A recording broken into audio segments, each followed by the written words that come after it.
আসসালামু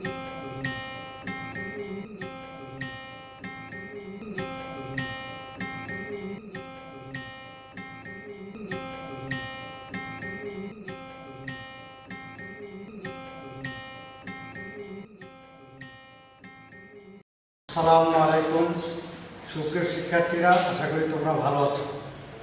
আজকের অনলাইন ক্লাসে তোমাদের সবাইকে স্বাগত। দশম শ্রেণীর পদার্থবিজ্ঞান ক্লাসে আজকে আমরা পড়ব ষষ্ঠ অধ্যায় বস্তুর উপর তাপের প্রভাব। গত ক্লাসে আমরা প্রসারণ সহগজনিত গাণিতিক সমস্যা সমাধান করিয়েছিলাম একটা। এর উপর ভিত্তি করে আমরা সৃজনশীল প্রশ্ন এবং এর সমাধান করব নেক্সট ক্লাসে। আজকে আমরা আলোচনা করব সুপ্ত তাপ, গলনের সুপ্ত তাপ, বাষ্পীভবনের সুপ্ত তাপ, আপেক্ষিক তাপ, তাপ ধারণ ক্ষমতা, আপেক্ষিক তাপ ও তাপ ধারণ ক্ষমতার মধ্যে সম্পর্ক। সুপ্ত তাপ, সুপ্ত কথাটার অর্থই হচ্ছে এটা সাইলেন্ট থাকা, অর্থাৎ পদার্থের অবস্থার পরিবর্তন হবে কিন্তু তাপমাত্রা চেঞ্জ হবে না। এক্ষেত্রে যে যতটুকু তাপের প্রয়োজন হবে ওই তাপকে বলা হবে সুপ্ত তাপ। সংজ্ঞাটা আমরা বোর্ডে লিখে দিয়েছি। তাপমাত্রা স্থির রেখে পদার্থের এক অবস্থা থেকে অন্য অবস্থায় পরিবর্তন করতে যে তাপের প্রয়োজন হয় তাকে সুপ্ত তাপ বা ইংরেজিতে বলে লেটেন্ট হিট। অর্থাৎ আমরা যদি এক্সাম্পল দিই তাহলে এইভাবে বলা যাবে, যেমন বরফকে যদি বরফের তাপমাত্রা থাকে আমাদের 0 ডিগ্রি, যদি আমরা 0 ডিগ্রির বরফকে মাইনাসও থাকে অনেক সময়, এই বরফকে তাপ দিতে থাকি তাহলে তাপমাত্রা 0 ডিগ্রি থাকবে। বরফ থেকে আস্তে আস্তে তরলে অর্থাৎ পানিতে পরিণত হবে। কতক্ষণ হবে অর্থাৎ তাপমাত্রা প্রশ্ন আসছে এখানে, তাপমাত্রা কতক্ষণ স্থির থাকবে? যতটুকু বরফ অর্থাৎ যতটুকু ভরের বরফ আমরা তাপ দিচ্ছি, টোটাল বরফের ভর অর্থাৎ টোটাল বরফ তরলে পরিণত না হওয়া পর্যন্ত এই তাপমাত্রাটা স্থির থাকবে এবং এক্ষেত্রে যতটুকু তাপ বরফ গ্রহণ করবে ওটাকে আমরা বলবো সুপ্ত তাপ। অর্থাৎ তাপমাত্রা পরিবর্তন হবে না কিন্তু পদার্থ এক অবস্থা থেকে আরেক অবস্থায় পরিবর্তন হবে। এই সুপ্ত তাপ দুই প্রকার, অর্থাৎ গলনের সুপ্ত তাপ আর একটা বাষ্পীভবনের সুপ্ত তাপ। গলনের সুপ্ত তাপ বলতে এটা আমরা কঠিন পদার্থকে বুঝি, আর বাষ্পীভবনের সুপ্ত তাপটা আমরা বুঝি তরলের ক্ষেত্রে। এখন আমরা আসি গলনের সুপ্ত তাপটা কি। সংজ্ঞাটা এখান থেকেই দেওয়া যাবে। কোনো পদার্থ যে তাপমাত্রায়, কোনো কঠিন পদার্থ যে তাপমাত্রায় গলতে শুরু করে এবং এক সময় তরলে পরিণত হয় তাকে বলে গলনাঙ্ক। অর্থাৎ কোনো কঠিন পদার্থকে তাপ দিয়ে তাপমাত্রা গলনাঙ্কে পৌঁছার পর যখন তরলে পরিণত হবে তখন ওই তাপমাত্রাটা আর চেঞ্জ হবে না কিন্তু কঠিন থেকে তরল হবে। ওটাকে আমরা বলবো গলনের সুপ্ত তাপ। যেমন 0 ডিগ্রি সেন্টিগ্রেড তাপমাত্রার বরফকে তাপ দিয়ে যদি আমরা তরলে পরিণত করি, পানিতে পরিণত করি, যতক্ষণ পর্যন্ত টোটাল বরফ পানিতে পরিণত না হবে ততক্ষণ পর্যন্ত তাপমাত্রা 0 ডিগ্রি থাকবে।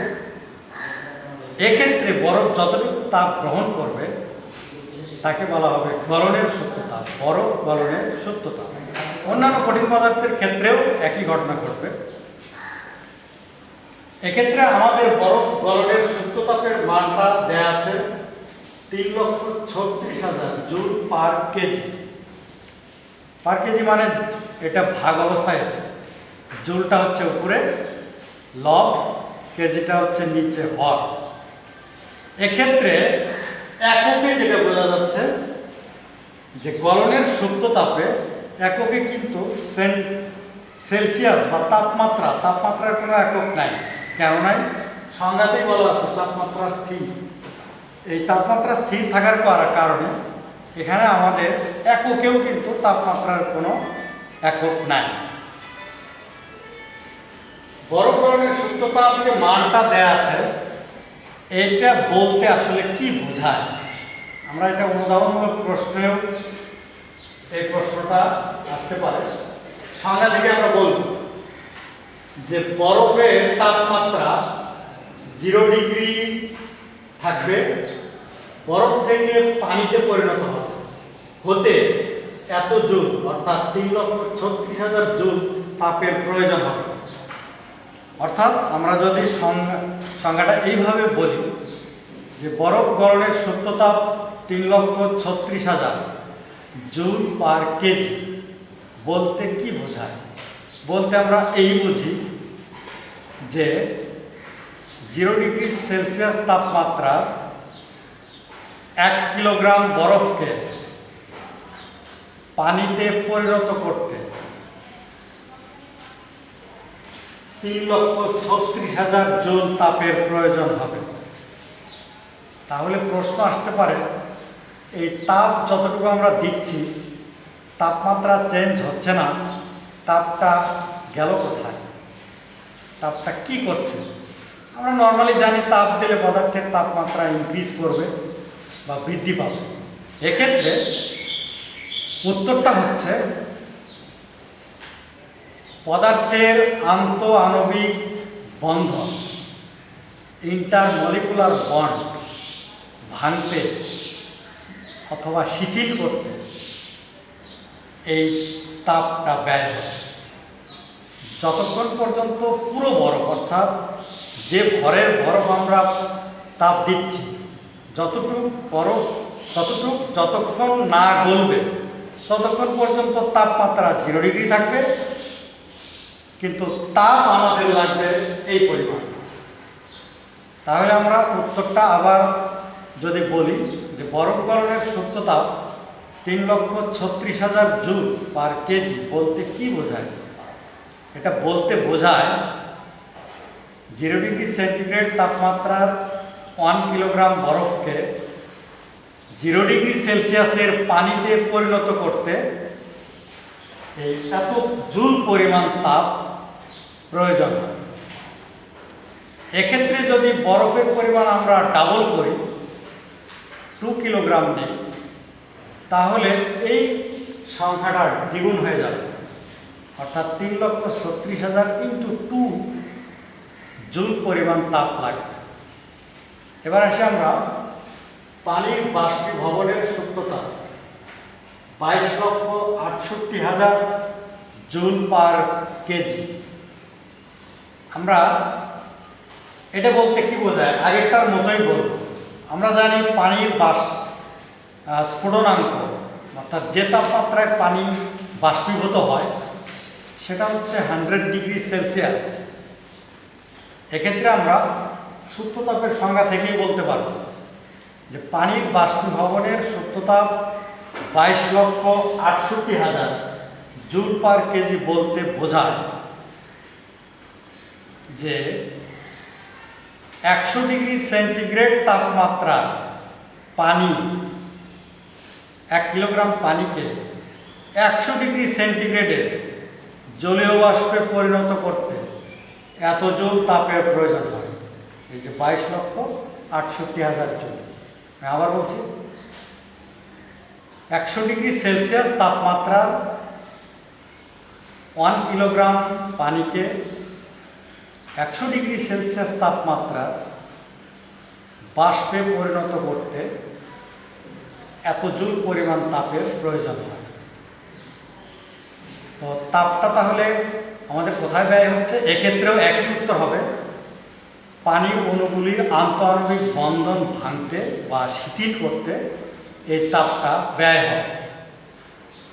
প্রশ্নটা হচ্ছে, এটা হচ্ছে অনুধাবনমূলক একটা প্রশ্ন, যে সুপ্ত তাপ পদার্থের তাপমাত্রা বাড়ায় না কেন হয়?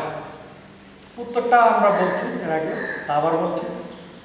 এই তাপটা আসলে পদার্থের আন্তঃআণবিক বন্ধন ভাঙতে ব্যয় হয়। কতক্ষণ এই তাপটা এই কাজে ব্যয় হবে? যতক্ষণ পর্যন্ত পুরো ভরের পদার্থ এক অবস্থা থেকে অন্য অবস্থায় পরিবর্তন না, ততক্ষণই এই তাপটা আন্তঃআণবিক বন্ধন ভাঙবে। যখনই পুরো পদার্থের পরিমাণ অবস্থার পরিবর্তন শেষ, এরপরে টেম্পারেচার ইনক্রিজ করবে বা বাড়বে। এরপরে আসি আমরা আপেক্ষিক তাপ, স্পেসিফিক হিট। আপেক্ষিক তাপ হচ্ছে, সংজ্ঞাটা ডেফিনেশনটা হবে একক ভরের কোনো বস্তু তাপমাত্রা 1 ডিগ্রি কেলভিন বাড়াতে যে পরিমাণ তাপের প্রয়োজন হয়। একক ভর না বলে আমরা 1 কিলোগ্রাম বা 1 কিলোগ্রামও বলতে পারি। সংজ্ঞাটা হবে 1 কিলোগ্রাম ভরের কোনো বস্তু তাপমাত্রা 1 কেলভিন বৃদ্ধি করতে যে পরিমাণ তাপের প্রয়োজন হয় তাকে আমরা বলবো আপেক্ষিক তাপ। আপেক্ষিক তাপ এবং তাপ ধারণ ক্ষমতা দুটার মধ্যে একটা সম্পর্ক আছে, তার আগে আমরা তাপ ধারণ ক্ষমতাটা বলে নিই। হিট ক্যাপাসিটি বা তাপ ধারণ ক্ষমতা। আপেক্ষিক তাপকে আমরা এস দিয়ে প্রকাশ করব, এস। আর তাপ ধারণ ক্ষমতাকে আমরা প্রকাশ করব সি। তাপ ধারণ ক্ষমতায় সংজ্ঞা, আপেক্ষিক তাপের সংজ্ঞা পড়লেই তাপ ধারণ ক্ষমতার সংজ্ঞাটা পাওয়া যাবে। এটা এক্সট্রা করে পড়তে হবে, শুধু ভরের পরিমাণটা আমরা বাদ দিয়ে দিব। আপেক্ষিক তাপের সংজ্ঞা থেকে যদি আমরা ভরের পরিমাণটা শব্দটা বাদ দিয়ে দিই, তাহলে সংজ্ঞাটা দাঁড়াবে এরকম: যে কোনো ভরের বা যে কোনো বস্তু তাপমাত্রা 1 কেলভিন বাড়াতে যে পরিমাণ তাপ দরকার হয় তাকে বলে তাপ ধারণ ক্ষমতা। অর্থাৎ আরও সহজ করে যদি আমরা বলি, আপেক্ষিক তাপে ভরের উল্লেখ করতে হবে, নির্দিষ্ট করে বলতেই হবে, স্পেসিফিক ভর উল্লেখ করতে হবে, সাথে তাপমাত্রা। আর তাপ ধারণ ক্ষমতার বেলায় ভরের কোনো উল্লেখ থাকবে না, যে কোনো ভর হতে পারে। যে কোনো ভরের বস্তু তাপমাত্রা 1 কেলভিন বাড়াতে যে পরিমাণ তাপের প্রয়োজন। পার্থক্যটা হচ্ছে, আপেক্ষিক তাপে ভর নির্দিষ্ট করা আছে, তাপ ধারণ ক্ষমতায় ভরের কোনো নির্দিষ্টতা নাই, না বলা যাবে না। সুতরাং আপেক্ষিক তাপ এবং তাপ ধারণ ক্ষমতার মধ্যে সম্পর্ক অবশ্যই আছে। সেক্ষেত্রে আমরা একটা সংজ্ঞা আকারে গাণিতিকভাবে সূত্রটা বা সম্পর্কটা লিখতে পারব। তবে লিখব আমরা যে m কিলোগ্রাম ভরের বস্তু তাপমাত্রা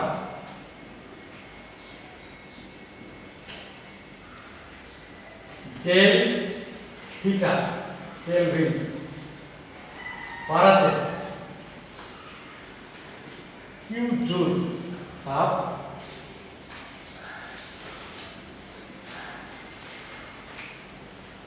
প্রয়োজন। তাহলে 1 কিলোগ্রাম ভরের বস্তুর তাপমাত্রা 1 কেলভিন বাড়াতে এই দুটো ভাগ হয়ে যাবে, কিউ এর নিচে m into del theta. This is called specific heat, আপেক্ষিক তাপ S. S equal to Q divided by m into del theta.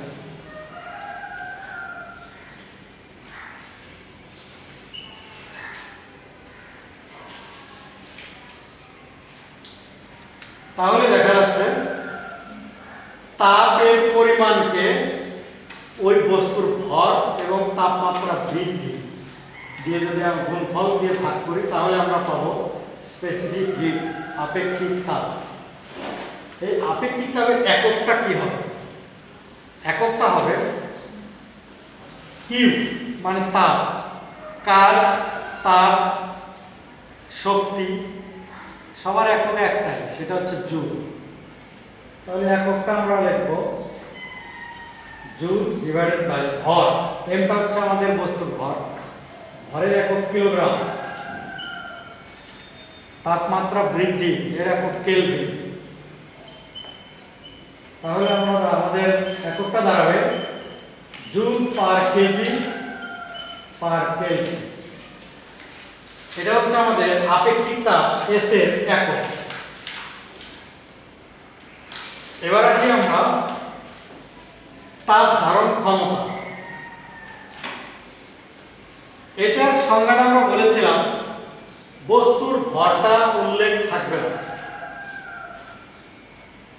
তাহলে এই বামের এই কথাটুকু যদি আমরা বাদ দিই তাহলে আমাদের সূত্রটা দাঁড়াবে এরকম,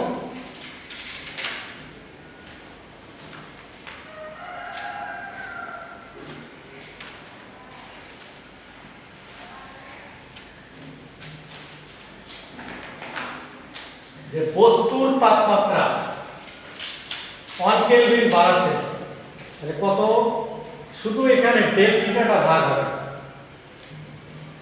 আমাদের তো আর কোনো রাশি এখানে নাই। তাহলে কিউ বাই ডেল থিটা এত জুল পরিমাণ তাপ প্রয়োজন। এটাই হচ্ছে তাপ ধারণ ক্ষমতা C, Q divided by del theta. এক্ষেত্রে তাপ ধারণ ক্ষমতার এককটা কি হবে? কিউ এর একক হচ্ছে জুল, উপরে হবে জুল, তাপমাত্রা বৃদ্ধি ডেল থিটা এর একক হচ্ছে কেলভিন। তাহলে এককটা দাঁড়াবে জুল পার কেলভিন। এখন শেষের টপিকসটা আমরা যদি সম্পর্ক, relation, what is relation between specific heat and heat capacity, সম্পর্কটা দাঁড়াবে এরকম যে আমরা এস সমান পেয়েছিলাম Q divided by M into del theta, C পেলাম Q divided by del theta. এক নাম্বার, এটা হচ্ছে 2 নাম্বার। এর মধ্যে কিউ বাই ডেল থিটা আছে, তোমরা খেয়াল করবে এই কিউ বাই ডেল থিটার মান হচ্ছে সি। তাহলে আমরা 1 নং থেকে পাবো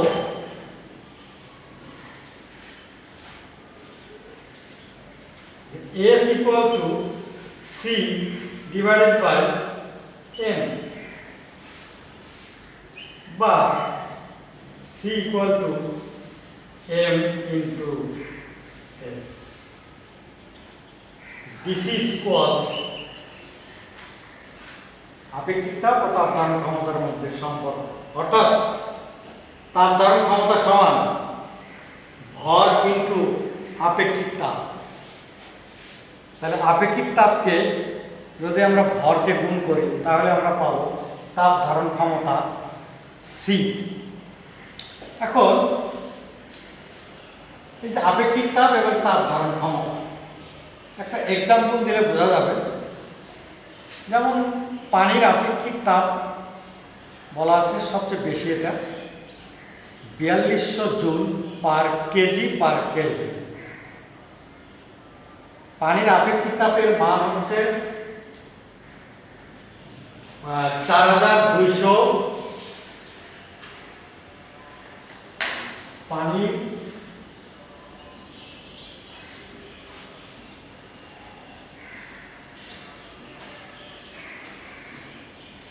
আপেক্ষিক তাপ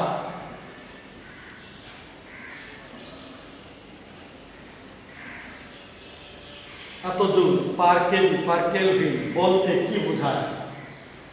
উত্তরটা হবে পানির আপেক্ষিক তাপ 4200 joule per KG per kelvin বলতে বোঝায়।